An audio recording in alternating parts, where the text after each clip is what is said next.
with you guys. Okay, try. Can you text her and see if she's there? If she's there. I think she's setting it up because she asked if. Yeah, I just had to. I had to start broadcasting it, so she should be okay now.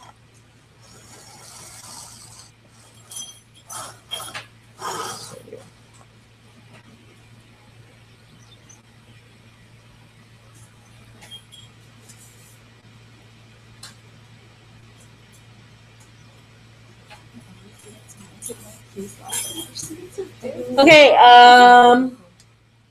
Can you guys all log in? And I guess I should have had you done this before, but go to eCollege and then pull up the link. So today what we're gonna do, part of your place-based experience assignment was to also come up with your design-based activity. But since I didn't go over it at all, that's what we're gonna talk about now, okay? So keep in mind, for the most part, I won't have due dates for any of the parts up to this, right? Like, I mean, all of the separate sections that we'll be doing for your integrated curriculum. However, you just keep in mind that at the end, by the end of the semester, you have to have the integrated curriculum done. I'm breaking it down into separate pieces so that it's easier for you guys to learn it and then implement it and then understand it. Okay, so today what we're gonna do, and the reason I have you guys logging into your eCollege is because on eCollege under week 4, I have your next portion, which is the design-based activity. And part of that has a link to a Google template that I'm gonna need you guys to open up and make a copy of. So Shay, hopefully you heard that. I also opened up, if you should see a place where you can be able to ask questions. Unfortunately, Shay, this way is difficult for you to talk back to us. So I'm just gonna have the questions piece included. So hopefully you heard that, Shay.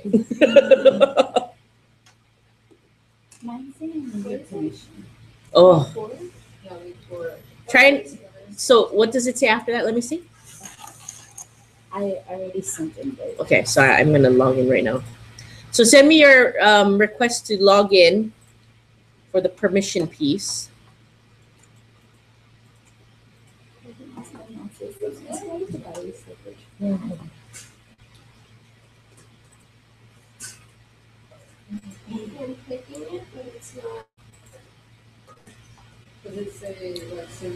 Yeah.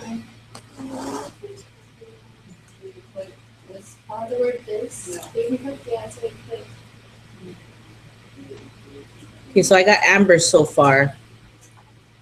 Oh, and Ayane, sorry. It's under the curriculum one? The part that says this, yeah. No, just click on week 4 and then there's a. She's saying which course. Oh, yeah. Sorry, curriculum.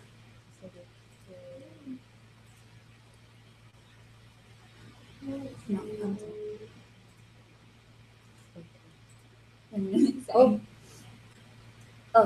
that yeah, one. this works.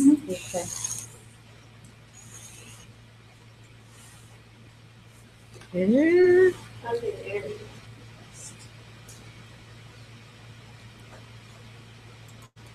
Try and go to your Google Drive. And then click on shared with me and see if it shows up. I never understood why it does that because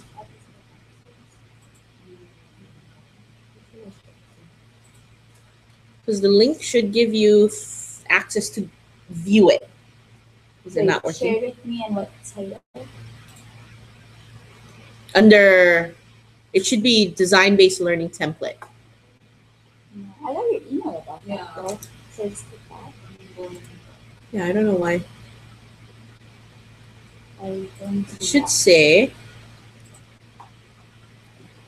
Oh, that's it now. So because all I want you to do is be able to view it. And then make a copy. Because each of you are going to need to do your own.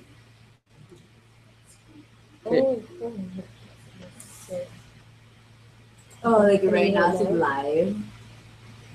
Oh, did you go onto it? No, we're not on the template. It's We're on on the- like. Yeah, that's fine. The YouTube part is fine. Oh,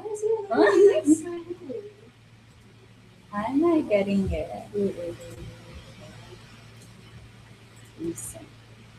Okay, why is this not? It says anyone at Chaminade University can, with the link, can view. So you click on the link in eCollege, not in email. Go to eCollege. Sign into your eCollege. And under, if you click on week 4, it should have like writing, write a paragraph type thing. And then one of those words, right. So when you click on that, it doesn't open up to it. It says request access. It keeps saying this. Oh, now it says access denied for mine. Oh. Ridiculous. So, is there a way you could pull it up there? Yeah, I'm gonna, can you guys try and go to the broadcast and see what happens? Because I'm gonna share my desktop with you and see if that works. Yeah, I did that, and it says, "Are you going to watch and make the first thing last night?" Yeah, Am I right? Okay. Yeah. Okay, how do you use the broadcast part? That's an email. Yeah.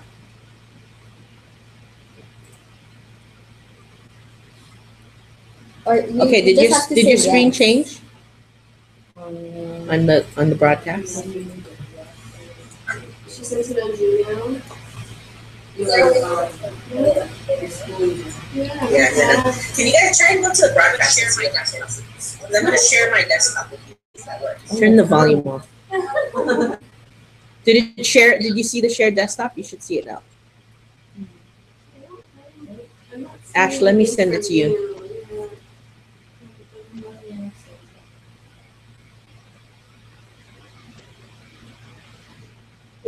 Is this it? Well, at least it's the same thing. Yes, that's what it should look Okay. like. Okay. Ashley, why did you not get it? Do you have the name after this? Oh, I just put yes. I just put yes, and then it should bring you to that YouTube. What is it? No, if I put yes. When did you? I'm sorry, it's so small. I emailed it this morning. Oh. No, the last thing I had was on Friday about iCloud. Okay, let me email it to you. I should have shared it. You should have just got it now. Something coming in now.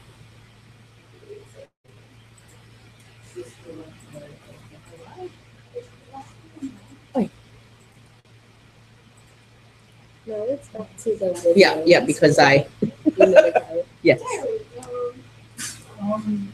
Does she need to open this in her app? She's on an iPad.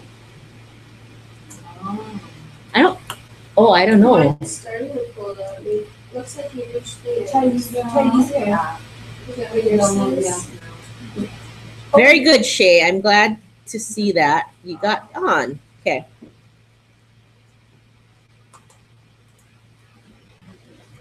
Oh yeah, my app just got denied. Okay, so let me. Well, but it doesn't matter. Even if your access is denied, you guys still are going to need to be able to see it, which is going to cause a problem. Shay, right now I have them in eCollege trying to access a link to a Google Doc that you guys are going to use.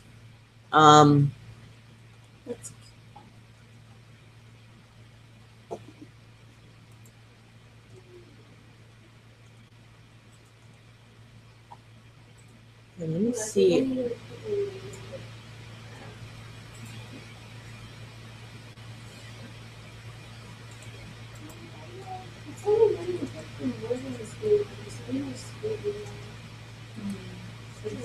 Could you set, if I gave you more, it's not like we sign in online. It's only giving him the free sign in that he has. If I give you his Gmail and then try to open it.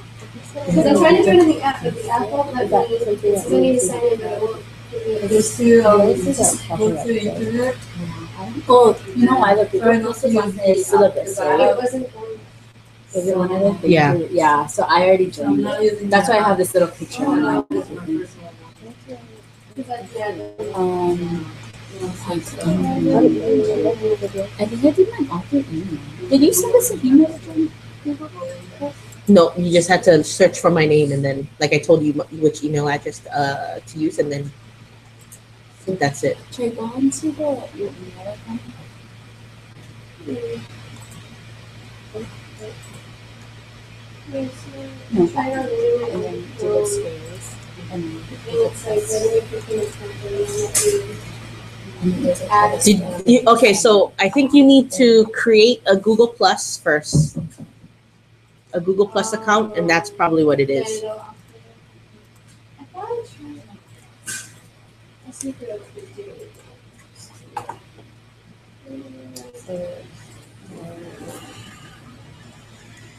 Google Plus account is different from Google account. Yeah. Well, yes. It's like it's not different. It's an added thing you have to do for it. Okay. So can you see the broadcast at least? Still not yet. I'm downloading Google Plus. Oh, okay.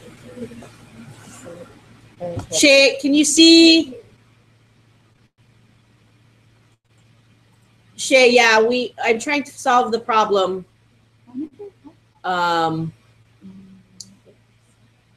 So I'm not sure what the problem is.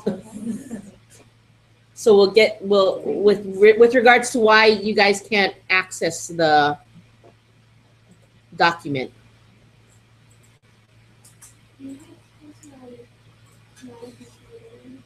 Yeah, but it should, because it says that as long as you click, so you guys click the link in eCollege, right?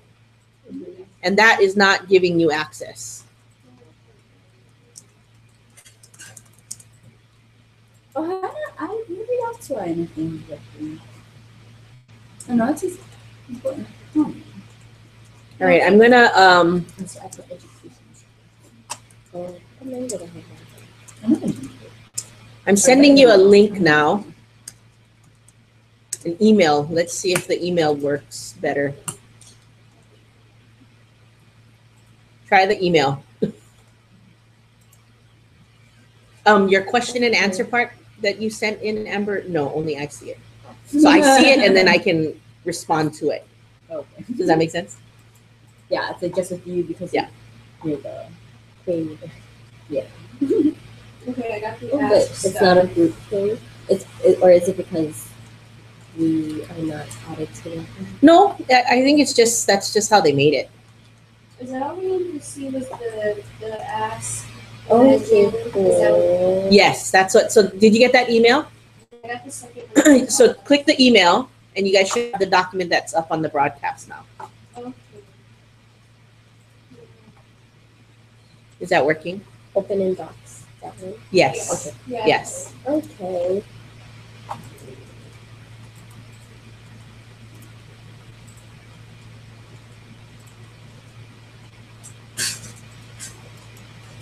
Oh, so now we can all take them. Or unmute them. Okay, so can you guys all see it now? Mm-hmm. Fantastic. Oops. Can you see? She sent another email, and then it's got a doc. It says ask evaluation. Like this. Okay, so yes, you guys are not allowed to edit it. It's only view. So what I need you to do now is to save a copy, go to file, make a copy. And so make your own, so save yourself your own copy that you guys can edit Where does it say? to your Google Drive. So the Shay Google, just talked about it. oh, so can you see that now? You can see your chat? Yeah. Okay, So file. so go to file. So open the document, right?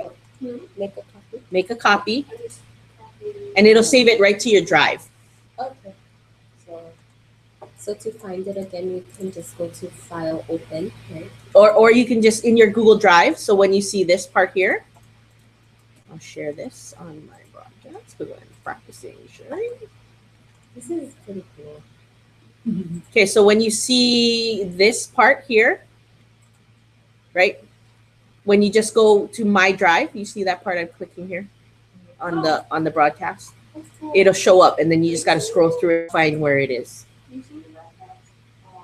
I'm just seeing this. It might be coming up now. Oh, because it's kind of slow. I guess. slower I don't than- know. Yeah.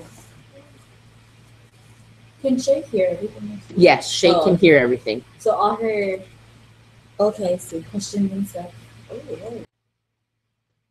I feel like I'm on the right place, but I don't see this on the video. You are on the right place. Press play. Press play. That play, the circle. That play. That hit that thing right in the middle.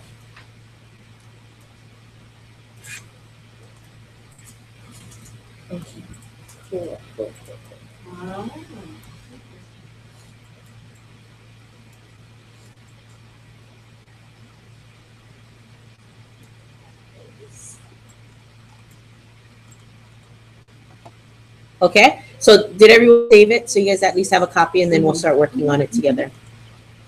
Okay. So, and you know what? I just remembered. So Shay, I'm gonna go off and actually make you. You know what? I wonder if I. Okay, we're gonna try and be really tricky now, Shay. Shay, did you get the email? That's what you got to use, the email. Okay. I'm going to try and be tricky here and see if I can get Shay on another hangout.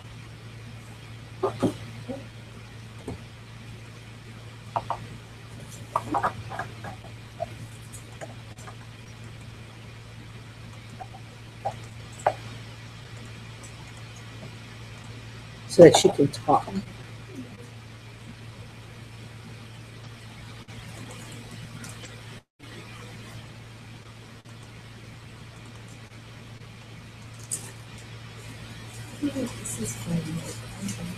Sorry, guys. I appreciate your patience here.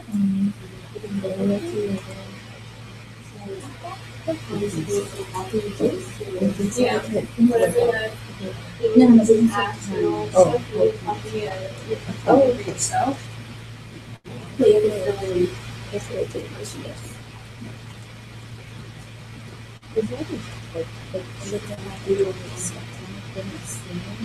You can copy it. Yeah, she can copy it. Only right on it. You can do a copy.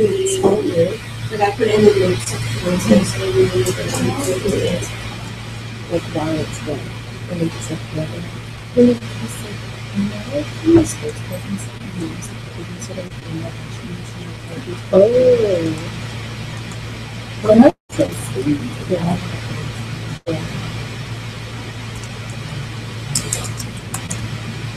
It's funny because I actually just called him because it's in the command and just switch everything and his like photos kind of like staging. Shay, I sent you another request. Can you join that one so we can hear you? Okay, well, she's coming on now. Your handouts.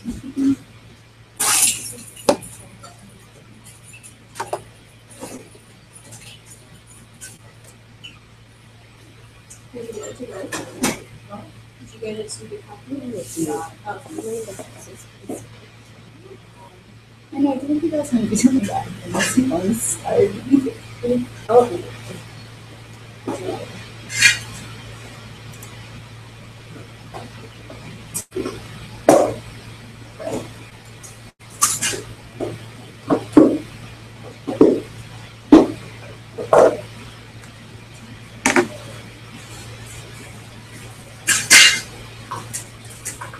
It's kind of so hard to eat healthy from the sister getting. Thank you for it.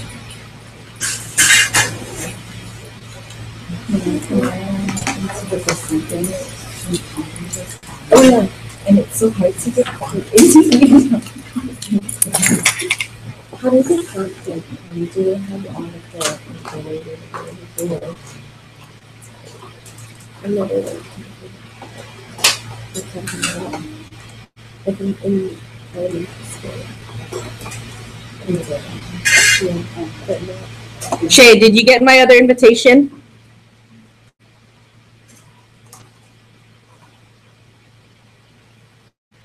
Okay.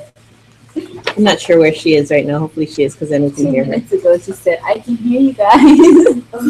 I need you to answer the other invitation so that we can hear you. Can you click on it to invite yourself? Can you see her? No, that's why. Do you want to call her? Yeah, She's I was gonna say, texting. I was like, huh? Is she texting you? Well, the 2 minutes ago, she just said, "I can hear you guys." Oh, Do you want me to say, like, "Can you still hear us?" I think she's trying.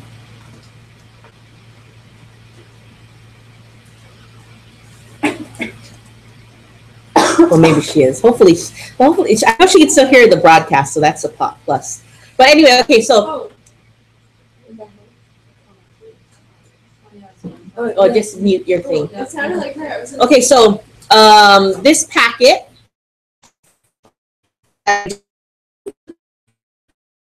I'll send you a email with it, Shay. This is actually not by me, as you can see. It's made by NASA. Oh. Okay, but the one reason I like it is it's perfect for elementary school students to be able to learn about the design-based or design-based learning. Okay, so there are 5 steps to it: the ask, the imagine, build, evaluate, and share. I like it because I think it works with anything. Like, it doesn't actually have to be building an actual physical thing for it to be considered design. It still can be like what we're going to be using it for today, which is I'm going to be demonstrating what a design-based activity is by you guys actually designing our shared curriculum design-based activity. So, you know, the one that we're using as a practice, and then you guys are developing in parallel of your own, right? We're going to use the group one to walk through this, so you get an idea of what you're supposed to be looking for, what you're doing, and then you can use it again. You're going to use it again to create your own. But then you're also going to use this same 5 steps and a packet just like this. You can even copy it, whatever. I can send you. I'll make this available to you guys on eCollege, where all this is what you can use for your actual activity for your personal curriculum. Does that make sense? Okay. So just a brief overview, right? 5 steps. And under each step, you'll notice that there are some bullet points which kind of help clarify things a little bit more. And that's kind of what we're going to walk through today. All right. Any questions so far? Shay, no questions, so I'm assuming you're okay. I don't see you typing anything.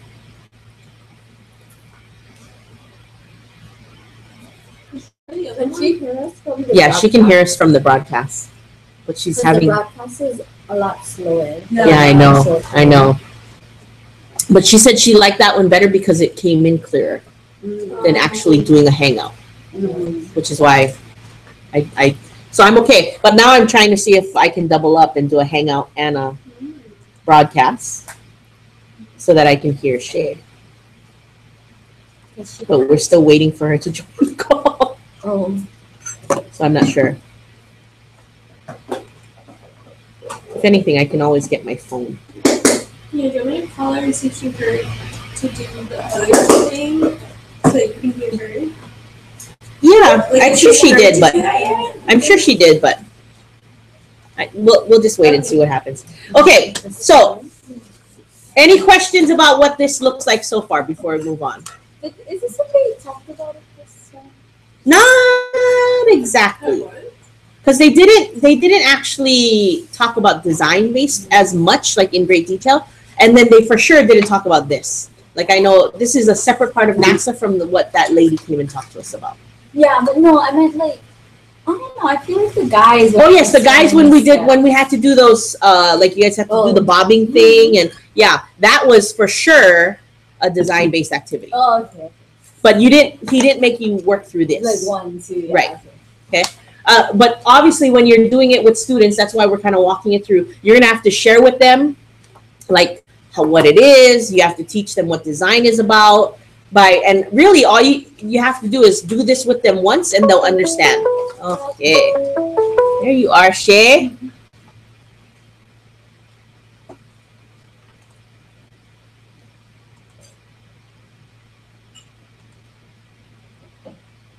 All right, you're coming, Shay, so just hang on.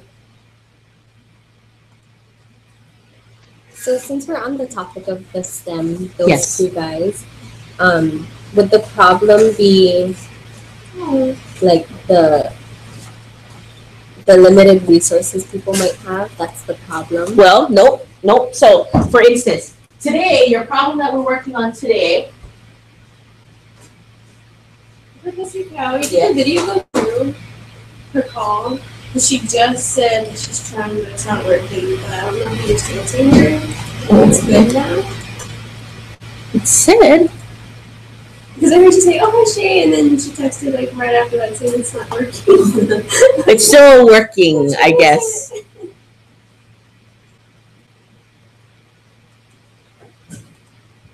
Here, looks like it's coming online now.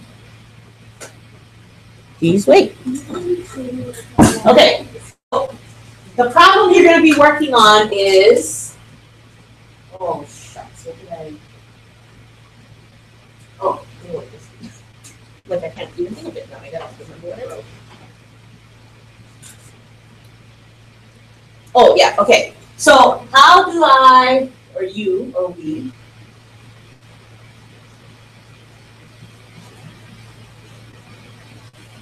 determine, identify, create, and develop a design-based activity.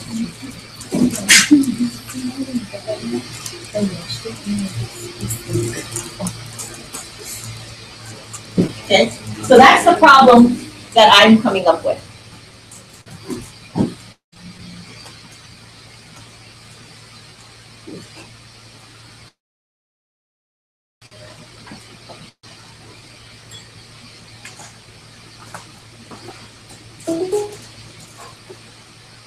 Just hold on. Oh, Shay, there you are. Okay.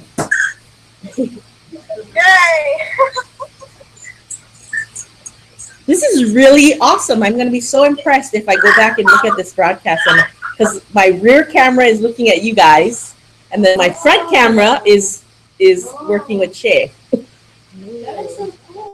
So we're going to see if this works. Okay. Hi, Shay. Hi, Shay. Okay, I'm glad we can hear us now. Okay, so let me close this. It's probably hard for you. So, Shay, basically what our problem is that we're working on today, and actually let me email because you're gonna need this.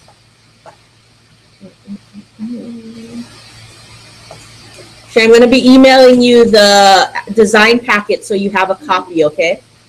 Okay.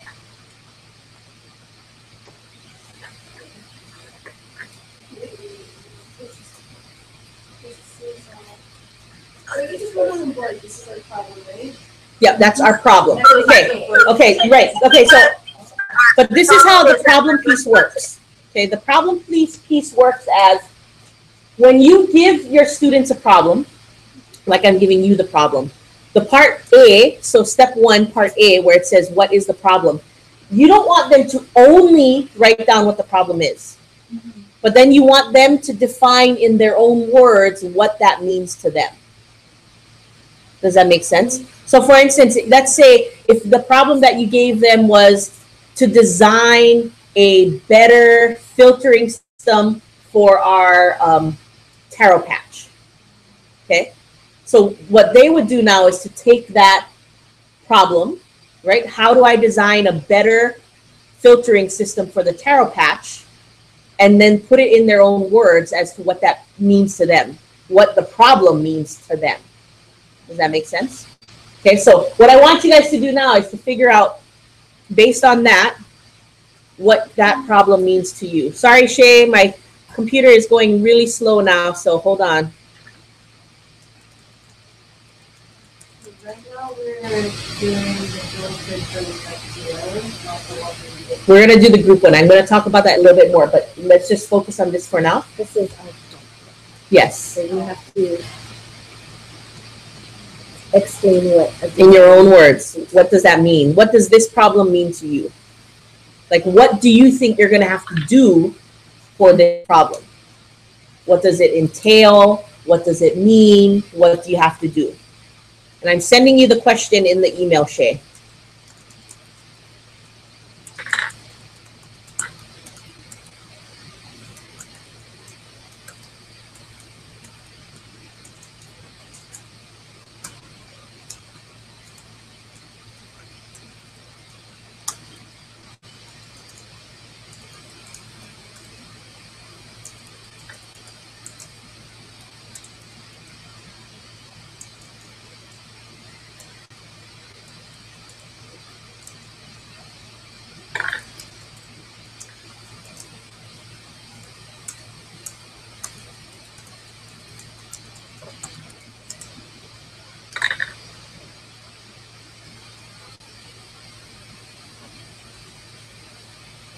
Are we filling this out on that Google design-based learning template Nope. you sent us? For you, Shay, just go ahead and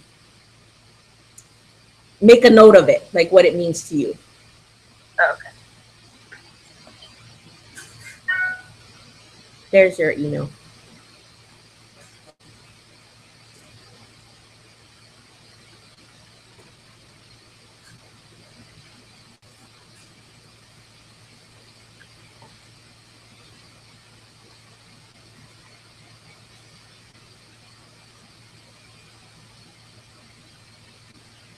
And Shay, by the way, when we were talking and we're trying to get you so we could hear you, were you able to make a copy of that template that I sent you?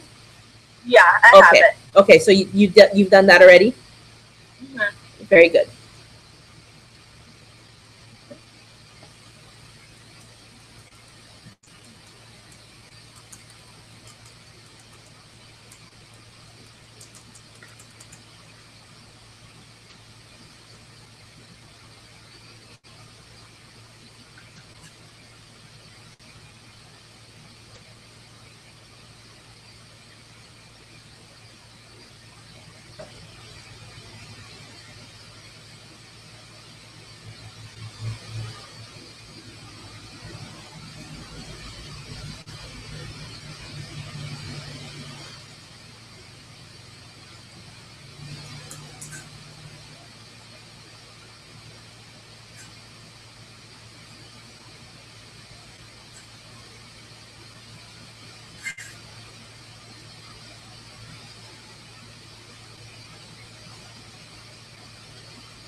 I just sent all of you a new email sharing a new document that we're going to use for the class one. So you guys know how we had the 3 shared documents for the 3 places that we visited. Now you're going to have another shared document to kind of now that we're going to decide. Okay, so I know some of you might still be writing. However, now what I'd like you to do is, based on what I reviewed of the 3 shared documents that you guys included for all of your content areas, it looks like any of those 3 will work. So we just kind of need to decide on which one you guys, we'll just go with the 5 of you. Ross will just have to agree with whatever we agree on. So based on that, which one would you 5 like to do? Do you want to do, I guess, and I'm only going to choose from the 2 since we only had interaction from 2, right? So do you guys want to do Ho'oluaina, which is the Kokua Kalihi Valley? Or would you like to do Puakea Organization, which is the canoe making? So Amber says, I don't care. I would go typically had a different Oh, of the land there? Right, yes, yes. So keep in mind, this is just for the class one, right? It's just the one that you're practicing with and that you're going to be going. So that's okay. What about you, Ayani? So Kalihi Valley? Kalihi Valley. Do you care, Shay, since? Oh, no. I'm Okay. different. Okay. So we'll use the Kalihi Valley one as our, the one that we'll do together as a class. Okay. So now that we know that, okay, we're going to focus all of what we're going to practice today with creating a design-based activity that's attached to Kalihi Valley, but also keeping in mind all of the standards that you guys listed for that one shared document. Okay. So what might help is on the side, can you guys also now pull up that one shared document so that you guys, everyone can see what each of you wrote.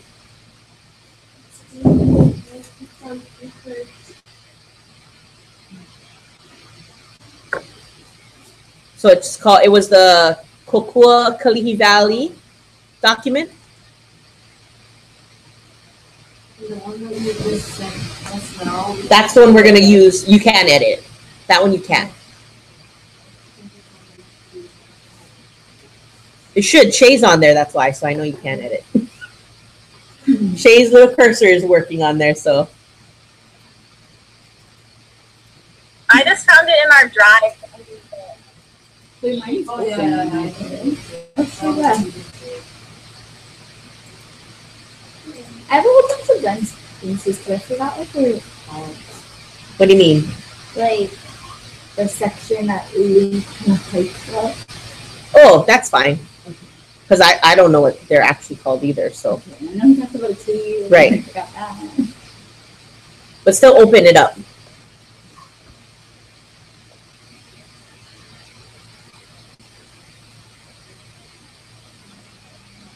Okay, so now, when we choose a design-based activity, okay, keep in mind, the design-based part does not need to encompass all of the standards, okay? When we talk about the culminating assessment task, that should encompass all of the standards, okay? The design-based activity is just one thing that you want your students to be able to do so that they're actually being a lot more creative, they're being a lot more interactive with one part of their learning. Now, typically, and I'm just saying typically, meaning we don't have to only do this, but typically, design-based activities are more often used with science, okay? However, oftentimes, if you think about it, you can get it to be used for other content areas, right? So, for instance, and it could be more than one, right? So let's talk about the hale that we were at. Right, we started in that hale. He talked about that hale. One of the things that we could have done, right, and this is just an example, is prior to them actually building that hale. So let's say like 2 years ago when they started this in the process of doing it, right? Let's say that as a school we had come in at that point, right? The one design-based activity that we could have done was certainly, how would I build a hale that is very much built using the same concepts, the same construction as the ancient Hawaiians, right? That would be a perfect design build activity that fits for this area. Does that make sense? So the design-based activity that you pick always should be something that's beneficial for that place that you picked. So that's also a second way of you giving back, so of your kids, your student, your class giving back to that organization, right? The first way is that you always want them to just go and do service, right? You're going to introduce them to the place that they're going to by having them go exactly like what we did, right? The only thing that we were missing was the service piece. However, when you guys go and you introduce something like this, what you want to be able to do is spend the entire day there, right? They bring lunch, you pack a lunch for them, they spend the day learning and giving back, right? Learning and giving back the whole day so that they learn more about the organization that they're helping and what it does, what it provides for the community, what it does for the community. And then also they're going to be giving back to it by helping upkeep it. You know, in the case of Kalihi Valley, whether it's pulling weeds, whether it's clearing invasive species, whether it's helping to, I don't know, let's say fertilize or mulch or plant new plants. Does that make sense? Okay. So if we think about that place, right, and let's just think about the things that we saw, right? And remember the things that we heard Uncle Scotty talk about, right? Like in terms of what they always need help with. What would be the biggest things that you guys can remember? Now, Shay, you might just need to listen because of the fact that you didn't hear a lot of this part, okay? Shay, are you still there? Yeah, I'm here. Oh, okay. Okay, so what do you guys take away as was the biggest need for Kokua Kalihi Valley? No, the need for their community organization. Okay, invasive species was one. Was there anything else that you guys felt he talked a lot about? So reconstructing the walk walls, very good.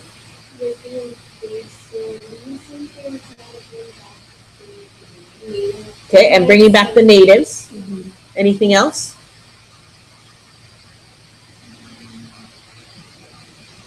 I think the invasive and the native plants we emphasize on, like just comparing the growth of it, so that could be something. Right. Okay. Okay. So let's go with that. Okay. Let's go with the fact that you're right. Right. One of the biggest things that he talked about was how the invasive plants grow at a much faster rate than the native plants. Right. Which is why they're so invasive and which is why they spend so much time having to always clear out the invasive species. Does that make sense? So if we think about that, right, because I have something in my head already. So I'm going to ask the five of you to we're going to take a moment. I want you to really think about it. If we think about what we can do, how can we incorporate a design, something that the students need to design, okay? Whether it be, now keep in mind, okay, I think the most important thing you guys have to remember is design is not always a product, okay? Meaning, like I don't always need to have in my hand a physical thing for it to be considered design, right? Right now, we're designing something, right? You're designing a curriculum. That's still a design element. So what I want you guys to do now is take a moment to think about that. Prevention of invasive species. That's the topic, okay? Prevention of invasive species. What can I do to create a design-based activity around the topic of prevention of invasive plants? Did you hear all that, Shay? Okay. Just making sure. Okay, so think about it. I'm going to give you guys about 5 minutes. What kind of design activity could we make from that?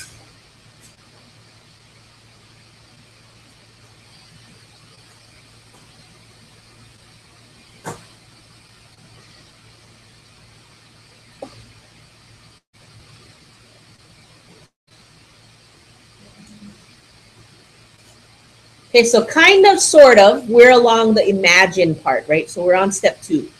So if we talk about just the design process in designing a design-based activity, we're in the imagine piece, right? What can I do? What solutions can I come up with to fill this question, right? To answer or respond to my problem. In this case, though, I'm specifically connecting it to something that we're going to be working with, right? So our course one was invasive species, right? So what design-based activity can I focus around invasive species? What can be designed from that? What can I ask my students to design that can help with the prevention of invasive species? Right, and keep in mind, they don't need to always build something. Does it need to be prevention though? Because I remember when we talked to you asked if when they asked the class to move the invasive species that want to move, they don't touch them. Would it be like the students design something to use, like something helpful to use the invasive species? It could be anything. All I want you to focus on is that the topic is invasive. Well, I guess, oh yeah, because I said prevention, yeah. So, but prevention, even if we're not, you can look at prevention as not necessarily being like getting rid of it, right? Prevention could be that I'm not going to move this species or get rid of it, but how can I prevent it from, right, destroying native species, right? That's another way to look at it.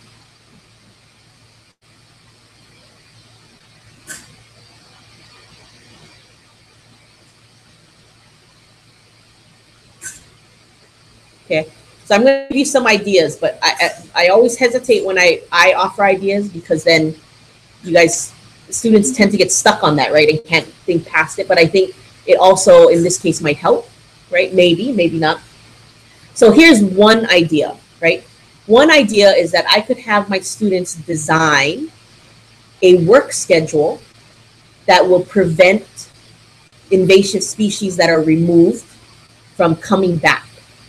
Right, so in the sense, like, because obviously, right, remember Uncle Scotty talked about how if you don't pull out the roots, it's going to continue growing, right?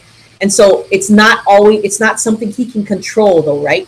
Pulling out the roots. He can tell them, let's pull out the roots, but he can't control that from happening with 120 volunteers coming every one Saturday a month, right?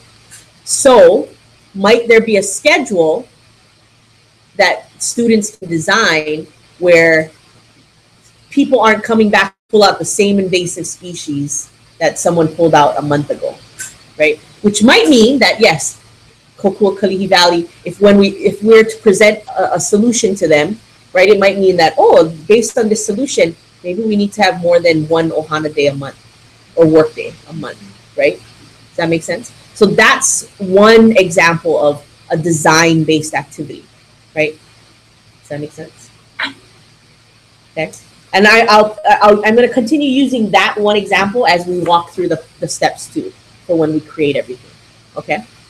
But I want you guys to think of something, at least one, come up with at least one idea that you think could be used as a design-based activity.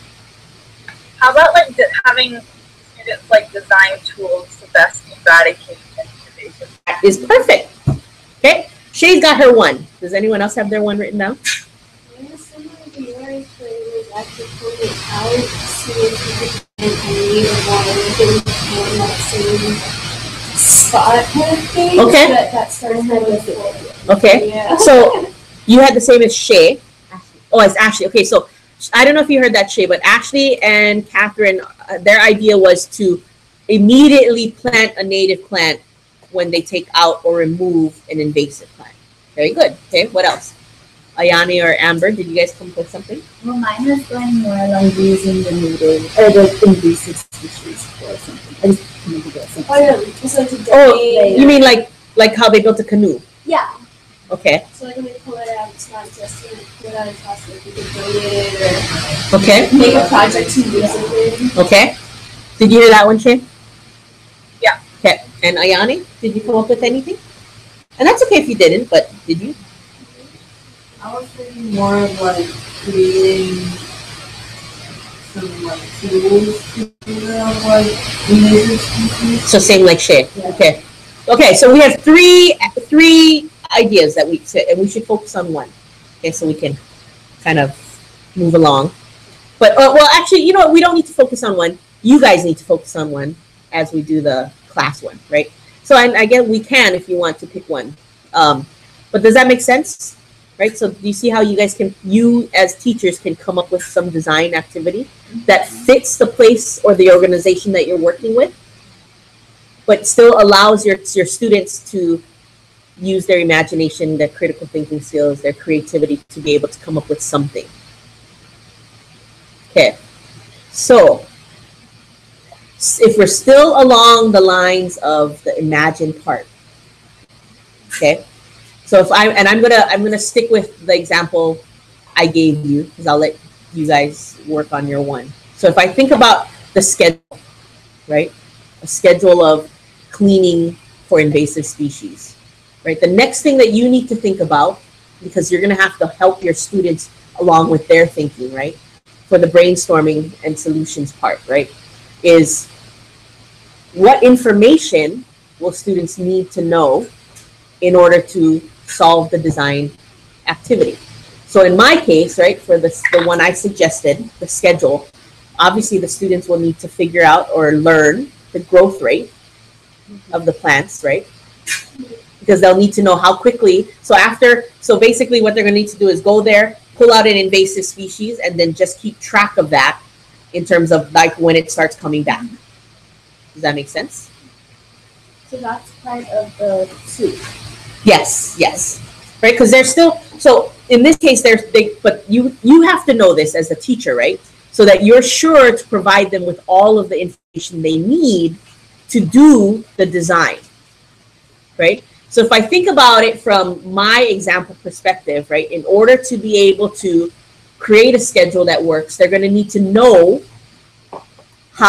what the growth rate is of the plants, especially after it comes back, right? So if you think about it, they also need to know, right, what happens if I am able to pull out from the root, right? So they'll have to have like sections on the mountain, right, which I'm sure if we did this for real, Uncle Scotty would be more than happy. Oh yeah, let's do an experiment, right? Where what they do is they pull out from the root, right? And they have a little square for that. And they see if that comes back at all. Because technically it shouldn't, right? If you pull the root out, it shouldn't. Then the next one would be like, oh, maybe we just pull out the top. Because, right, most people, they'll just cut the top off. They don't take everything underneath to see how quickly that comes back, right? And maybe a third one would be where let's take out from under the ground, but not all of it, right? So we're going to take out some, but we're going to leave part of the root in there, right? So now your students are conducting an experiment where they have to figure out, okay, how long will it be until it comes back again? Does that make sense? Like information about like how tall something that could be out of like in the stem. Right. All be part of the information. Right. Does that make sense? So let's think about, and I'll just start with Shay's, right? For Shay to, and this is the Shay and Ayani thinking, right? On terms of what they were trying to do for the design-based activity, right? They wanted to create a tool that they could use to help remove the invasive species, right? So just asking Shay and Ayani now, what kind of information do you think your students would need to know about, let's just stick with one, and I'm not going to name one, but one invasive species in order to design a tool that will help them get rid of it?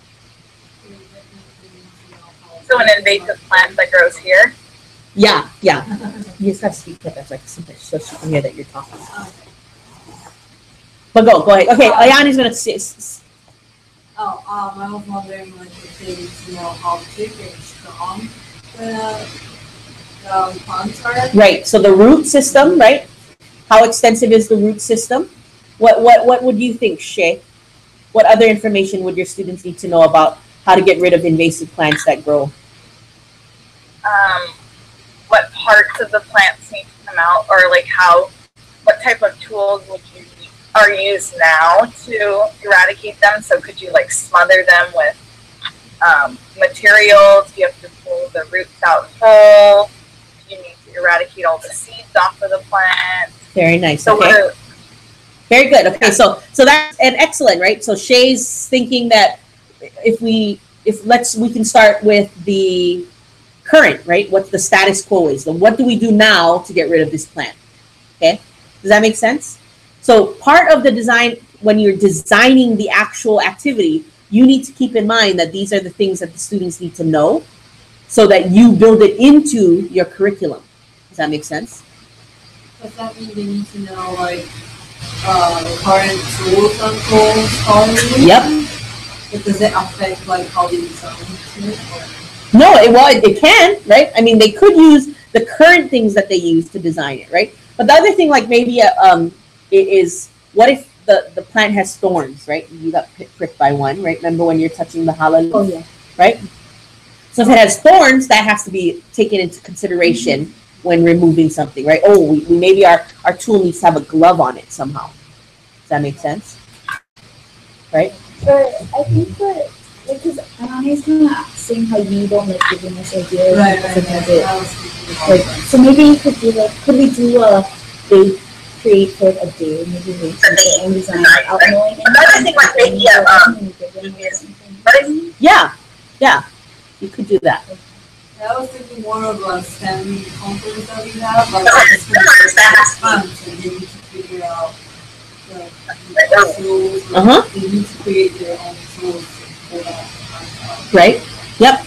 I mean, and it can be that, right? It can be as simple as that, right? For what the two of you were suggesting, right, in terms of replacing it. Maybe it's a matter, like, what would they need to know, right? What information would students need to be able to replace an invasive species with a native species?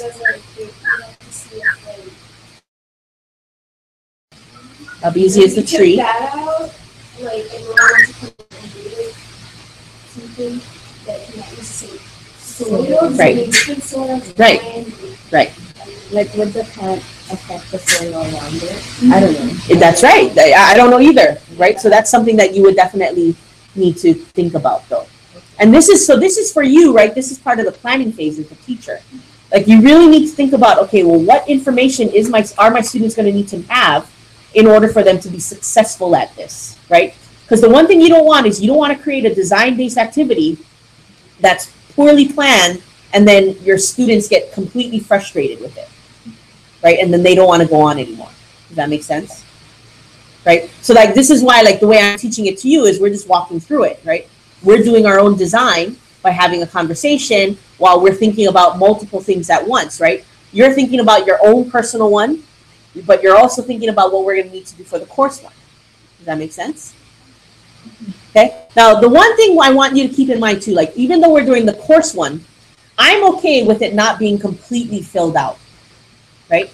Like, maybe we just put ideas in there, like what we're talking about now, right? Oh yeah, we could have done this as a design-based activity. We could have done this as a design-based activity, right? But we came up with the activity. Does that make sense? Okay. So we came up with the topic, right? It was on prevention of invasive species, right? We came up with 3 really great ideas. One being the creating of tools, right? A specific tool used to eliminate one specific invasive plant. The other one was being able to replant, or not replant, but plant a native species in the place of where we took out an invasive species. And then Amber, remind us what yours was. Sorry. If you were like designing a practically store the Oh, right. And then, or how can we reuse the invasive species that we removed? Does that make sense? Okay. So that's the part. So that you're basically what we're working on currently is the Imagine piece, right? But in the Imagine piece, what we're doing is creating the activity that they're going to do, right? Okay, so not to confuse you guys, but that's like I said, we're walking through the design process so that you can learn the process, but by pretty much designing your own activity. Does that make sense? So that you see all the solutions we came up with. Well, we're learning how to determine, identify, create, and develop a design-based activity by thinking about what kinds of things we want to focus on, right?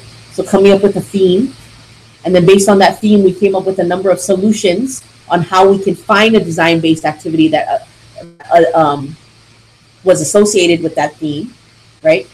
Now we got to fill out the parts, right? So this is kind of where the build it piece comes in, okay? So the build it piece is, now that we have an activity that we want to do, how do we build it? So how do we fill it out to make it a full activity, right? Meaning we basically need to how do we create, so what in our build, right? You have to create the problem, right? Which we kind of did already, right? Our problem was, how can we prevent invasive species from further spreading? And then you need to put limits on them, right? So what are the limitations, right? So for us, when we're creating a design-based activity, we have kind of a lot of limitations, right? Especially in public school, right? Cost is a huge one, right? We can't have design-based activities where we're going to need to buy a whole bunch of materials, right? So maybe the limitations will be, you have to design something based on all the stuff that you bring into class, right? So one thing that I want to really recommend that you guys learn to do and practice doing is really being able to talk to your students and their parents about what you're trying to do if you do this right in your class. But design-based activities for public schools typically revolve around all the recycled crap that you can get your parents to bring to your room, right? So we're talking about bottles, regardless of what size, the bottle caps that come with it, right? We're talking about newspapers. Newspapers are very handy, right? Anything like that that most parents will get rid of, milk cartons, milk bottles. Usually the stuff that would go into a recycle bin is perfect for you to have as for your design build activity, okay? Because the point of design build is not for them to actually create this awesome new product that is shiny and I can immediately start using it, right? They're just really creating concepts, but they're going to build the concept and they're going to see how well it actually works, right? Now, but you have to make sure that you keep in mind, well, we're only using recycled materials, right? We're not ever going to have stuff where we have to purchase something. So they're going to have to do their best, and based on their best, they would just make recommendations. Well, if this were, made out of steel and was one molded piece of whatever, it would work a whole lot better, right? But because of my limitations in terms of my materials, I only have, a used tong that I'm using, and it's that can only work so much because of how I have it placed on this water bottle. Does that make sense? Okay. So we don't want it. So that's where we start thinking about limitations, right? Costs, materials, right? You have to think about how often you are honestly going to be able to get out to your organization. Like, can I make a design activity where they would have to check something weekly, but then I can't get out there weekly, right? But if you can't get out there weekly, are there ways that you could still do it so that it's done weekly, but not necessarily them having to go out there? Sure there are, right? You can find some kind of solution to make that work. Does that make sense? So in the build portion of building your design-based activity, you need to think about that, right? We came up with the problem. What limitations am I giving my students on it, right? I know that there are some design-based activities that teachers have done where they'll tell them you have a $10 limit, which means that your parents need to spend $10, right? But you can use $10 of bought things to do your design-based activity, but they have to bring the receipt, right, to prove that they didn't spend more than $10. Right, so there are different ways that you can work around the limitations of it. Does that make sense? Another limitation, like if we think about Amber's activity, right? How can I reuse this? Well, maybe Amber's limitation could be, it has to be something that can be done by not more than 2 people. Does that make sense? Those are what we're talking about when we talk about limitations of my activity. Basically, what kinds of boundaries am I going to give my students? What kinds of requirements what kinds of limits am I going to give them when I'm creating my design-based activity? So when I'm building it out. Does that make sense? Okay. So also part of the build out, right, is how long am I actually going to spend on this design activity? Okay. So that's when what comes into play now is being able to look at your content standards and figure out how much of the content standards that I'm looking at will fit this activity, because the more I can get to fit with this activity, obviously the longer time I can spend on it. Does that make sense? And you have to keep in mind, we're not creating a design-based activity just to create a design-based activity. You want to create a design-based activity that's going to fit in with my content standards. Right? So the invasive species part might not work very well if we're talking about our first grade standards, right? Because first grade science standards are more about sound wave. Wait, what was I just had it up here. Hold on. It was about waves and their applications, right? I'm not sure how waves. Oh, well, maybe we could do molecules to organisms, right? That might work actually. Yeah. So and then the invasive species. There was one, I didn't write it in, but there is one about the structure and process, right? Yeah. Yeah. And like family or inherit from. Yeah. So do you see what I mean? So like the more of the content standards you can fit or align to your design-based activity, obviously the much longer time you can spend on it, right?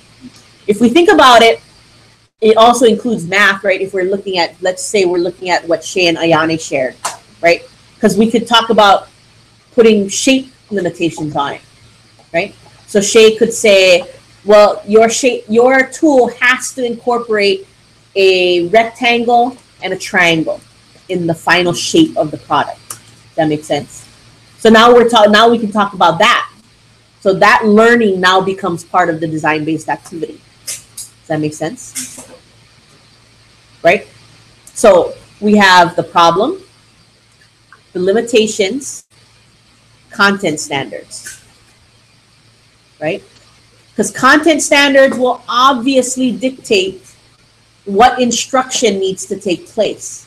Does that make sense? Mm-hmm.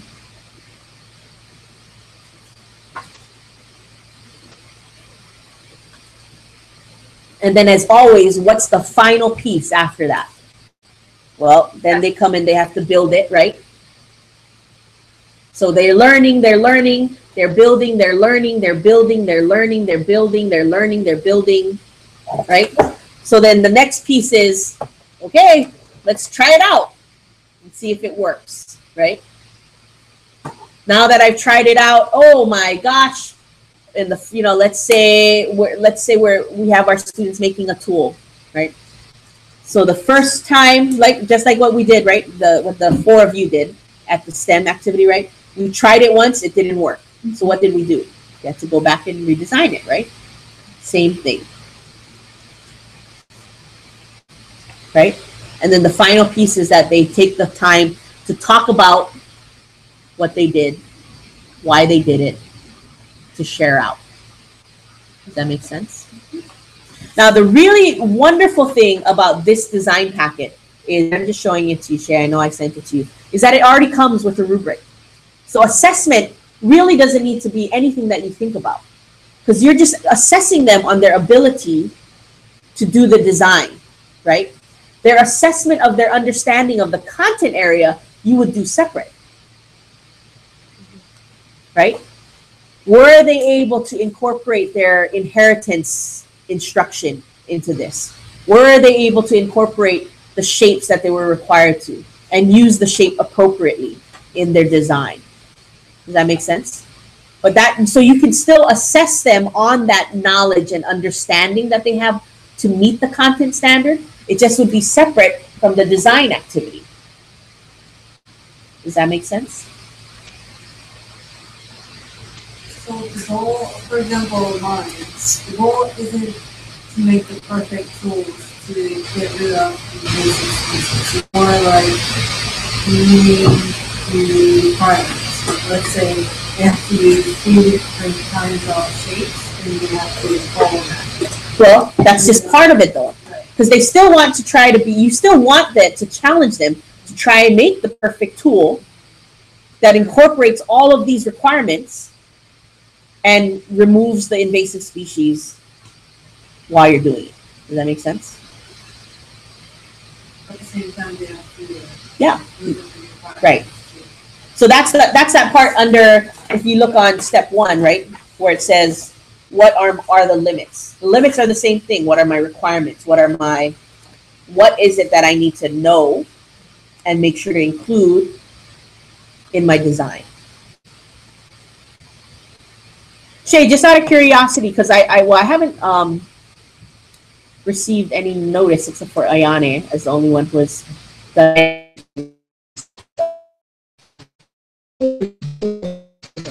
You cannot? Okay. I just Yeah, well, again, there's no due date, right? Just get it done so that we can, like, don't wait, right? I mean, I know you guys well enough that I know you'll get the project done, right? But remember that each part of this project has 2 components, right? The first component is you doing it. The second component is you commenting on every person's one, right?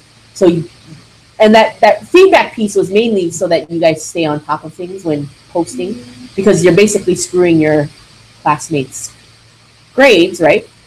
If you're not giving them time to post their comments. Does that make sense? I'm going to it. Okay.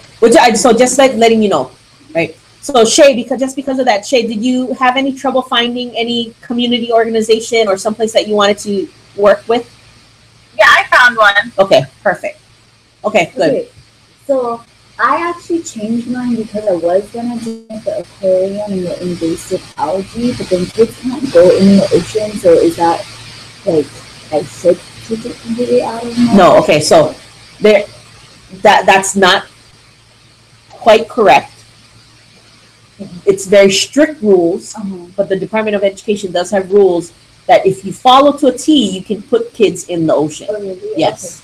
So one of them is there's a specific number in terms of lifeguard to student. Okay.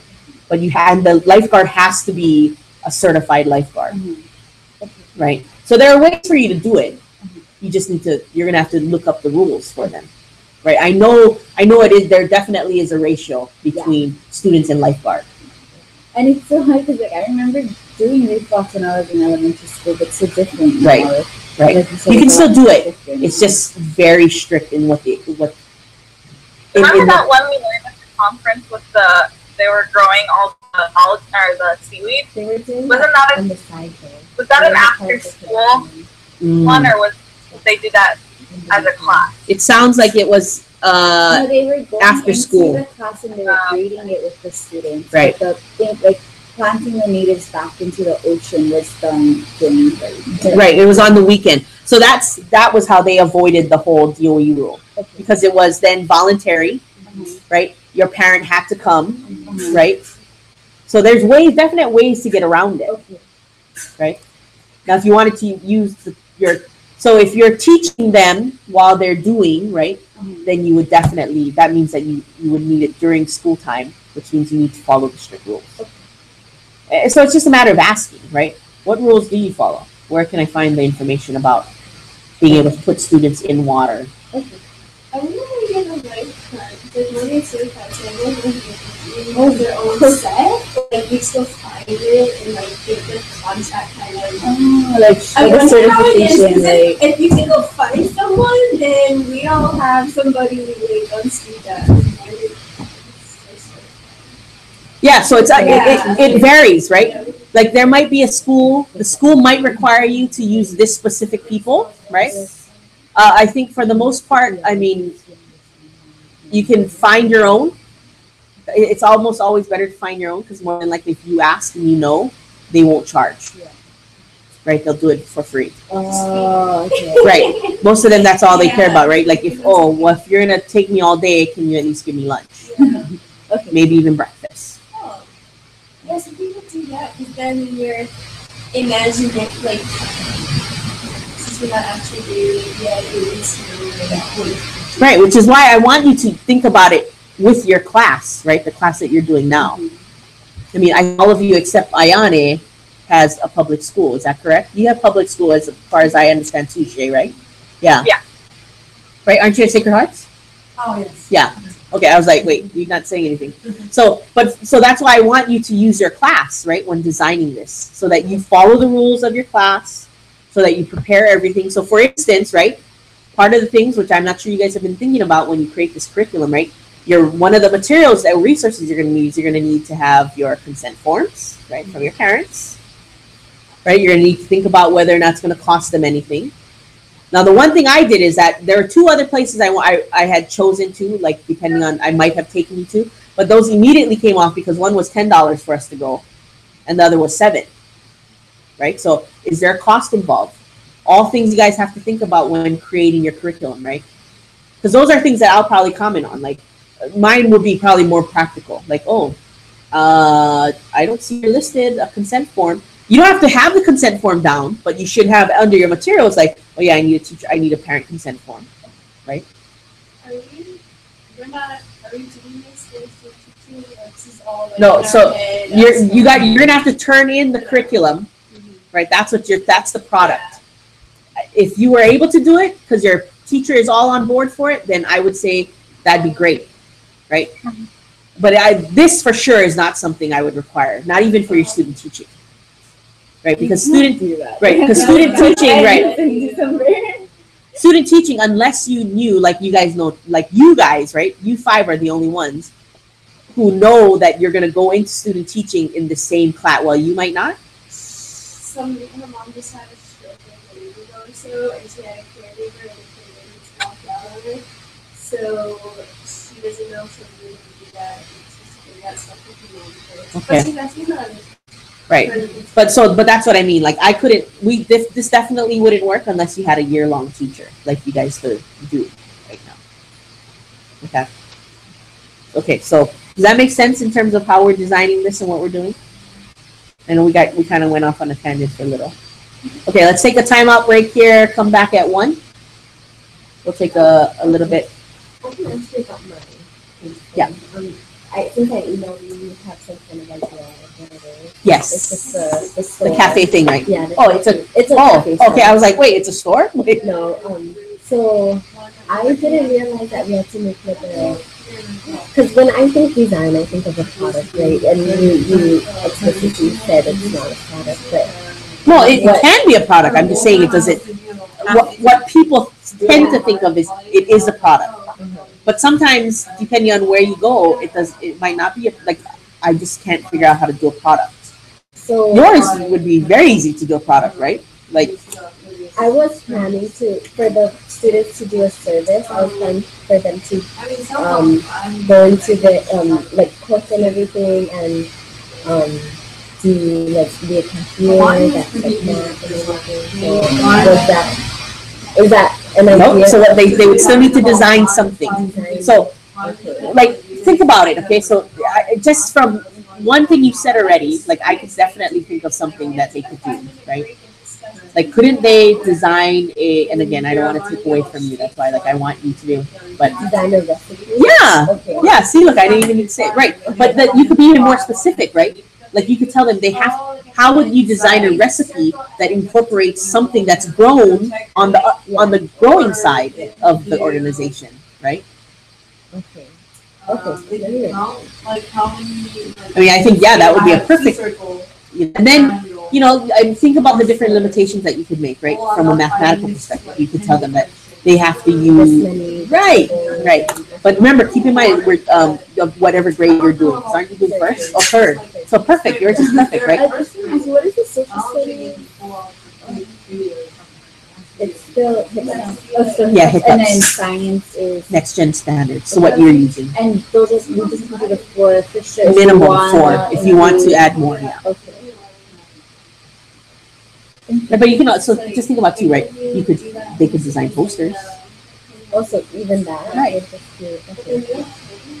But I mean, you want to think about like what kinds of things would best incorporate all of as many as of your content standards as possible, right? Because if you think of like the recipes, posters, those all incorporate math for sure, right? Because the posters can talk about geometry. The recipe, you definitely that's math all over the place, right? But then you could also, if you stick with the recipe, you could also incorporate science, right? Like how are they got to learn about like what things complement each other, right? Like, do I really want to put fish with this? You know, whatever, Okay. Does that make sense? Yeah. It's cool because I got to talk to the coordinator of the Roots program. They have a Roots program, and it deals with it, and the cafe and farmers market and everything. See, so that's good. So like for you, if you were to stay in that area, right, then and teach in that area, then you would have that resource already available. So as teachers, can we make our own curriculum? Yeah. Oh, I thought it was a free from the school. Well, someone. Yes. That's why I said yeah right away. Yeah. Some you can, some you cannot. Okay. So, and it really is all about budget. Okay. So I'll talk about this. I know we're on break, but I'll talk about this because Catherine brought up a very good point, right? She asked, so as teachers, can we just make up our own field trips? Well, yes and no, right? Some schools already have it set like, oh, for this grade, this is where we go. For this grade, this is where we go, right? Other schools do no field trips for whatever reason. But, if you really come to your school with great ideas, all planned out already, I've never met a public school, well, and granted, I only worked with 2 complex areas. One being on the Big Island, the other one being in Waianae. But they're all like, and because it's a high native Hawaiians, right? They're all about the let's get out and go do something with the kids, right? Let's teach the kids how to. School is a very practical endeavor, right? So because of that, if you come with things ready, prepared, I do not know a single principal who wouldn't say, I'll find money for you to be able to do that, right? Find money in the sense that it costs a lot of money for you to get a bus, right? And that's really almost always your biggest cost is the bus, right? I mean, from what I hear, it's like $300 to rent the bus for a day. One bus? Yeah. Charged like $5 or $10. Right, so that's 20 kids. But that's one of those things where it depends on your school, because not all schools charge for the bus. Like the high native Hawaiian complexes, they don't charge for the bus. They find money in the budget because they know that they're working with families who can't pay that. And it's just impossible. Does that make sense? So it's basically, that's what I mean about you getting out, getting to know your community, whether they would have the money or not. Does that make sense?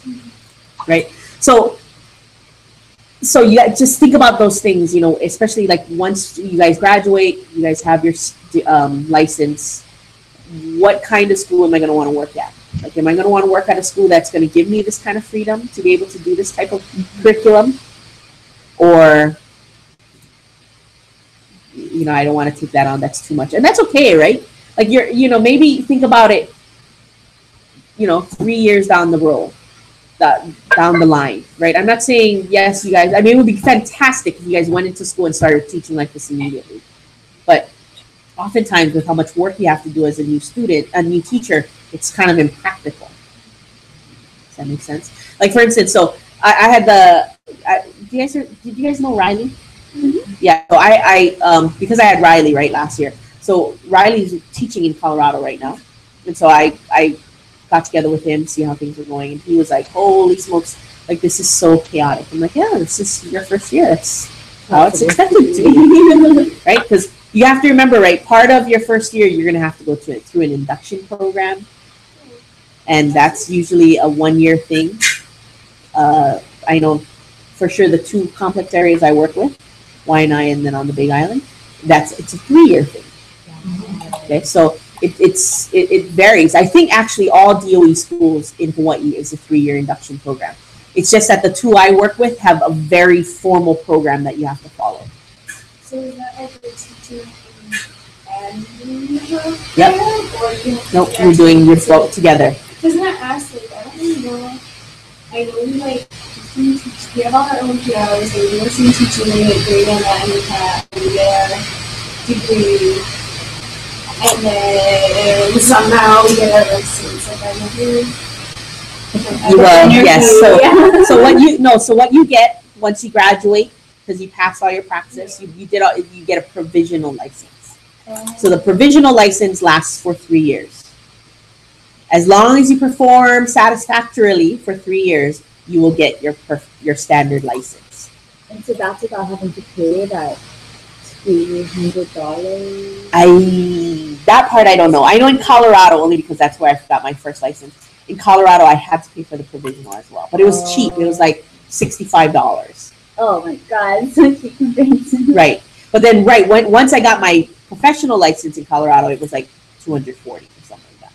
And then when I got here and I got licensed here, right, it was another $240. Is it super hard to translate? Like if I got my provisional here, I think my mom would be like 2, maybe 3 years before my It's easier if you have your license already. actual one. Right. So I would say you should stay for 3 and then go. Right. And then it's kind of easy to Right. transfer. Like you can ask Ayane, like right now, she and I are looking at how she's going to do this whole thing with her student teaching and then getting licensed, right?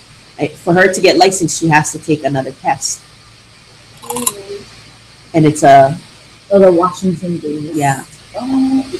Right, so you said something about the induction program. Is that the same thing as the I'm not sure about that, to be honest.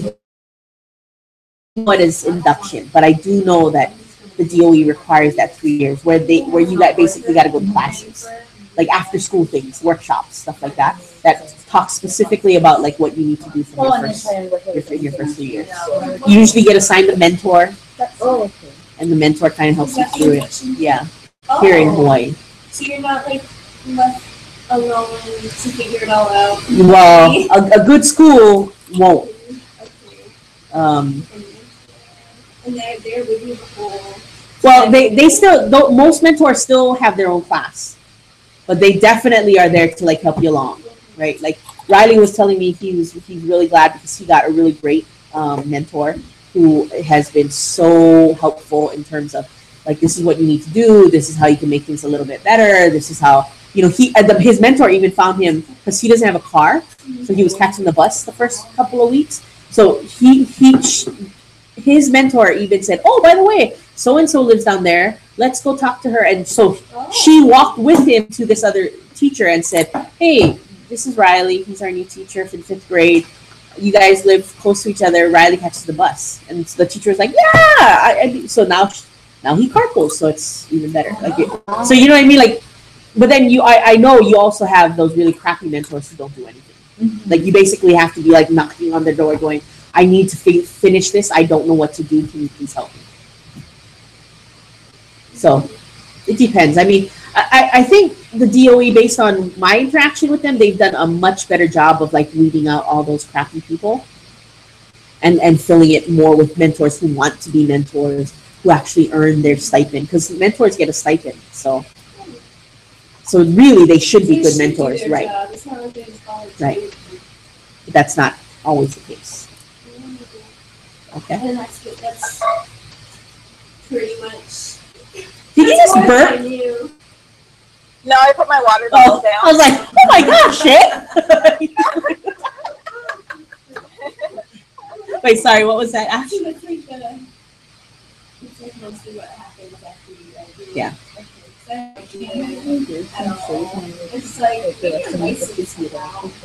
Not till after 3 years, yeah. But it's not until you get that standard license when you got to pay that big amount of money. And then you just pay that once. No, well, you got to pay it every single time you renew.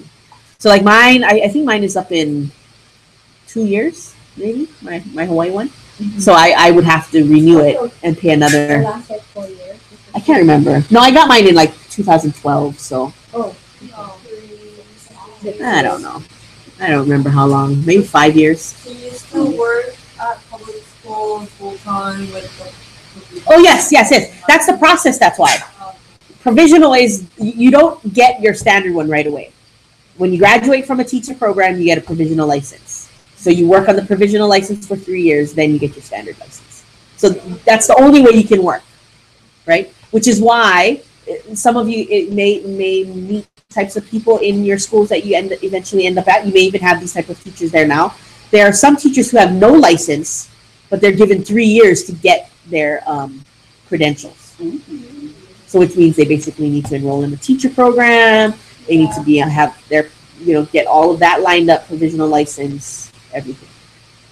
I thought there was some other thing with people was that it so that you didn't have to take practice again or something about? You shouldn't ever have to take the practice again.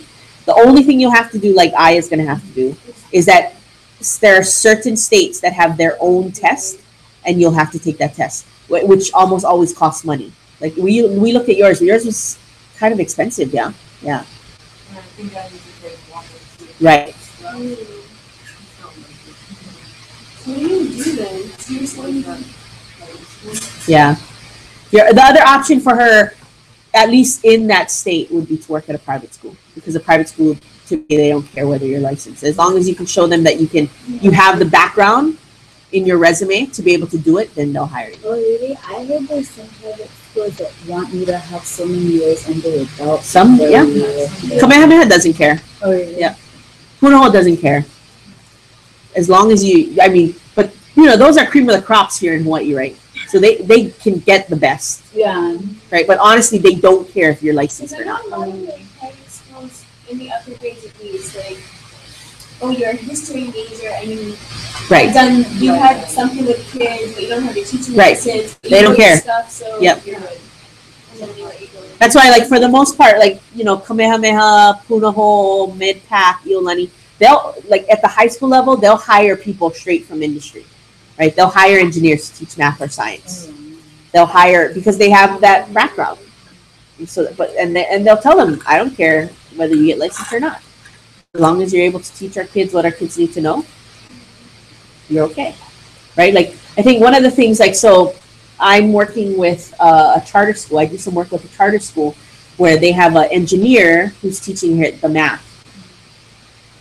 Great at math, sucks at teaching it. They don't know the. And no, it's not even that. It's just that it's hard for them to be able to break down the math in a way to teach it. He knows how to do it, but yeah, he's really great at the math. I mean, just phenomenal. Where he's struggling is with, okay, I'm struggling with what do I do to teach the students how to do the math themselves, right? He could show it great on the board, but he was big words that the kids don't understand. But then but that's part of a teacher program, right? That's why you get math methods to learn how to be able to do that. I had a math teacher in his school, just like that. Super smart, knew how to do it. And he had a dry sense of humor, and he was really smart. And he was nationally certified, but he was a horrible teacher. How can that be? To be nationally certified and he was not a very good teacher. I don't know if he was just too smart for the school he was teaching at. Maybe if he had been. I went to a high school that was considered You can say it. Just academically we weren't that successful. Oh, I see. And I honestly think he was just too smart. For the level of students he had, he couldn't reach them. Right, because he really couldn't get down to that lower level. It happens. In grade. Me and Pastor parents come in one day. It's me and my parents start talking to my friends, and they start talking to other kids' parents that we didn't talk about. And then they this huge thing. She would do the same thing. She put it on the board, and I don't know. She put it on the board 2 plus 1 equals 3, and she'd go ready. It counts on 2, 3, 1, and it's finishes 1, and then we just stand and be can you do it? Please go on this part. And we'd be able to specify what section we were. Right. We would just say, I don't know. We'd be I don't understand this step. And she'd just be okay, I'm going to go one more time. Right. Right. exactly That's- the same, and then someone else would ask, and she'd be like, "Do you not listen to me? I just explained with the blah blah," and then we all Yeah. terrible. That's a sign, a definite sign of a teacher who's not great at teaching something. She compared us to the other class because we switched, and that class was the honors. Oh, so they were whatever higher, yeah. class. She'd always be like, the students. And we'd be like, we're not AP. I don't know. Right, right. You know. That's why I hope you guys aren't going to be like that. Then I feel like a failure. It's hard though. I feel like my personal experiences, a lot of times students lose their math basic skills in elementary school and can get caught until they're in high school and they're super confused. Right. Because my boyfriend's niece right now, she's in second grade and she's struggling with math. She'll come home and she's crying because she doesn't understand her homework and stuff like that. But the teacher just keeps going on and on and on. So telling his sister, my boyfriend's sister, you should request a meeting with the principal and see if you can get more support for her. Because it's not going to get any easier the more they push It's not. aside. That's so true about doing class. Till later, Morgan said in his statistics class right now, they're working on being able to tell, look at the graph, a bar graph. What's the mean, median, and mode? They spent the whole class. He goes, my professor, if there's nothing here, she's just beating it. Yeah. They weren't getting it. And I was like, you know what? I started that in fifth, sixth grade. He's like, no, they're not. Somewhere before they were getting it, but somehow they kind of slipped through their school years without the teachers really detecting it. And now they're being different to the other stuff without that. So she's like, you need this. That's elementary stuff. I know, he's like, him and his friend just sit there and they're like, 9, 8, and nobody's Yeah. Oh, let's pray that you guys don't do that for your students, right? Okay, let's get back on this design base because I want to give you guys some time to at least work on your own, right? And again, so keep in mind where it the goal is your personal individual curriculum, right? We can, there's no need for you to fill in those things, but I wanted you to go through that process, right? Especially the standards part, because once we start talking about standards, right, when you guys get to having to actually think about how you're going to make these standards work in an integrated curriculum, having that all laid out the way you guys laid it out for our class one, doing that for your own individual one is going to be very helpful. Okay. All right. So just as a recap, so you have to create a problem, right? Was the one thing that we did. And then you need to create limitations for that problem. You need to make sure that you have resources of where your students can go to figure out anything, right? So that's where we talked about what requirements, limitations, constraints, what are they going to need to know and be able to do in order to create this product, right? Design this product. And then we talked about how you build the design activity, right? What information do you need? So that's that. What do they need to know? What do you expect them to do with that knowledge? Right? That's building up that whole extra project piece about it. That's it. So basically, like your design-based activity is like a curriculum within a curriculum.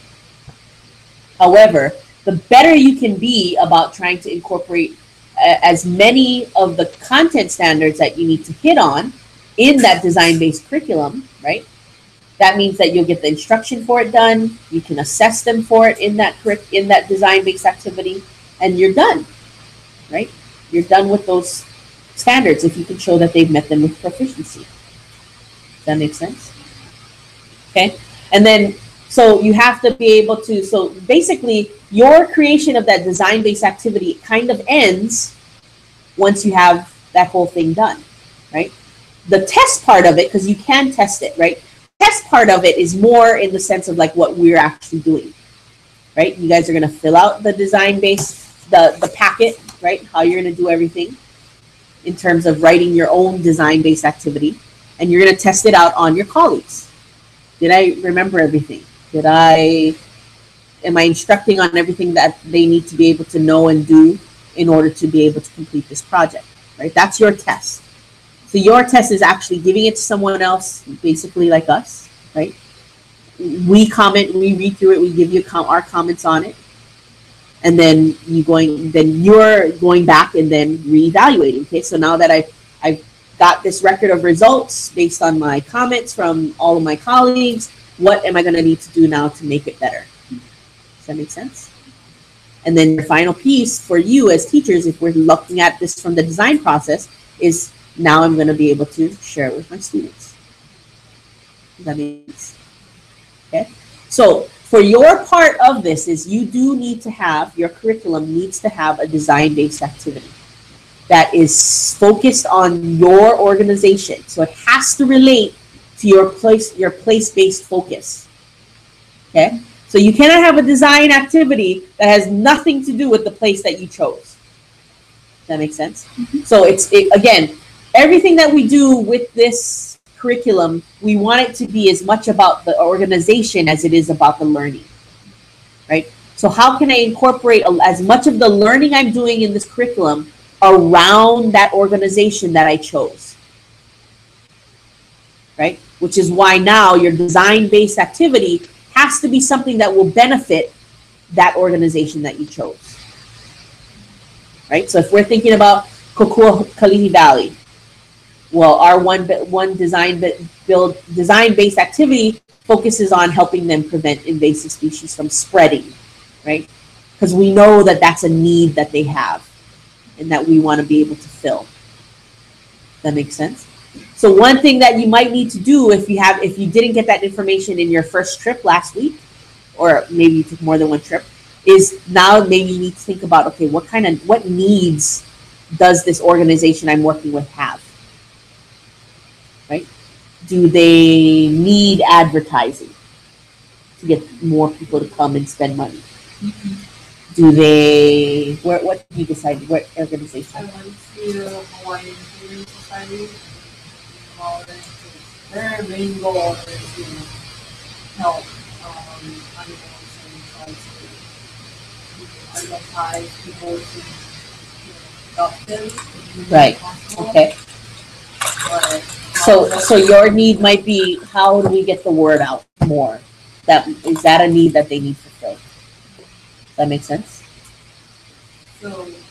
So you want to, right, try and create a design-based activity around a need, right? So that you can present at the end of the year or at the end of this curriculum, you want to be able to present it to your organization and say, hey, this is what we worked on based on your need of this. Like you telling us you needed help with this. My students created this to kind of help you with it, right?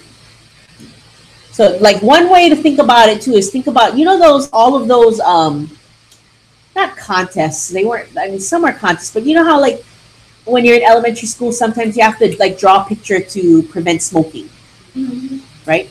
So that's like you're doing a service, right? And this, what is that? American Lung Cancer or Association or whatever, mm-hmm. they actually use that, right? They make posters, they put it up around, people see your work, they have an art show. So that you gotta think of it from that perspective. Like I want whatever my students design to be useful for the organization, right? Even if you were to do a tool thing, that's still useful, right? Because if you can convince somebody to make this tool, right, based on all your research, that's going to benefit them, right? If you think about it, because almost, nowadays it's so easy to make plastic tools, right? As long as you can find someone who has a 3D printer and who knows how to use it, right? If your students are able to come up with the design that creates this one gardening tool that works exceptionally well at removing this one type of invasive plant, someone will build it. So I mean, it's like I've got a new teacher. It's gonna be go print off your final design on a 3D printer and you could. Yeah, so just so you know too, right? I mean, I know it's kind of late. You guys are graduating this year, but the C-Track has a 3D printer now. Oh, it does? Yeah. It's like this long. I was waiting to. I don't think it's late. It should be. It's more of a box. I haven't actually seen it, but we have it should be more of a box, But no, not it's a long like thing. kind of short and long. I don't know what it is. It's Oh, not they have a laser and they also have an engraver. It's a CDC, I don't know, but it basically engraves in wood, glass. Oh. They also have that. All the fun toys you're missing out on, Shay. My school right now has a 3D printer, and I watch them make bracelets. Yeah, it's pretty really cool. So, okay, so any question about how you're supposed to come up with this design-based activity? So you're coming up with it by basically following the same process, right? This process will help you make sure that you include everything in your activity. And that's why you guys have to make the copy of that template, right? So that's going to be your piece that you're going to be turning in and getting comments on regarding your design-based activity. Does that make sense? I have a question. For Sure. my humane society, they actually have a contest for middle school and high school students to make a video about one in humane society, and if they win, they get $150 cash. So I can do those things to like really know more about humane society, or they need help with cleaning, so kids can create environment which kind of like clean the Yeah, like a self-clean. I mean, right. You could have them design. I mean, obviously, it's not something that's probably going to be built, but still, you can have them design a self-clean. Or since they're doing And construction right now, I can think of Yeah. Right? It can be anything as long as it relates to your organization and it fulfills a need of your organization. It doesn't have to be like used and No. So That'd I don't be think that'd be that way unrealistic, right? I mean, it would be great if your ideas. right, it is used, which is why, like, I think the more you focus on the need of your organization, the more likely it will be used in the future, right? However, if you do something as ambitious, right, as designing a self-cleaning pen, that I mean, some of those ideas may get used, but more than likely, it's just they're just going to be doing it, right? But that has a lot of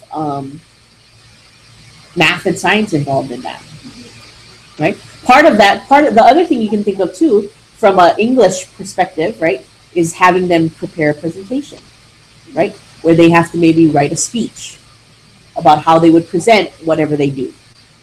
that would be a completely separate design. No. So that's part of the design-based activity, right? Like I said, the more you try and incorporate as many standards into this activity, the better off you're going to be, right? Because then now you can really think about it as, wow, my design-based activity is actually becoming my integrated curriculum. Well, that's great, right? Because then now you can think about like, oh yeah, so if I have my students write a speech or a persuasive paragraph or whatever, right, grade you're doing, then that'd be great, right? You can even tell them, oh, well, you have to read this many books about this type of plant or whatever, right? You can get reading involved in that as well as writing. And this design-based activity should involve like at least 5. No. So your integrated curriculum has to involve the 4 core content areas, right? Math, science, English, social studies. No. It's only those 4, right? If you want to, you can do more. But the design-based activity, you can do 1 for all I care, right? It just has to be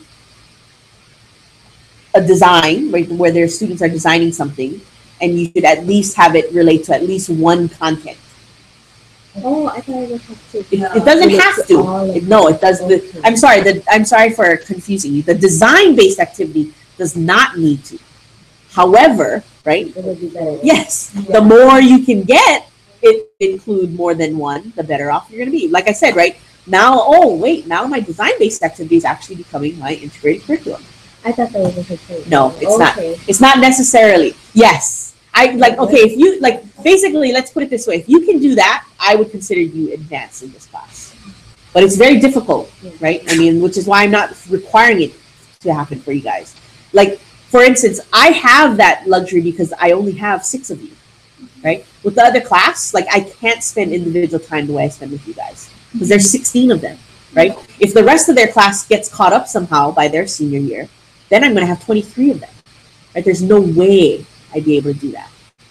Like, you guys have the luxury where, yes, I probably could get all of you to that advanced level where you're actually doing your integrated curriculum is your design-based activity.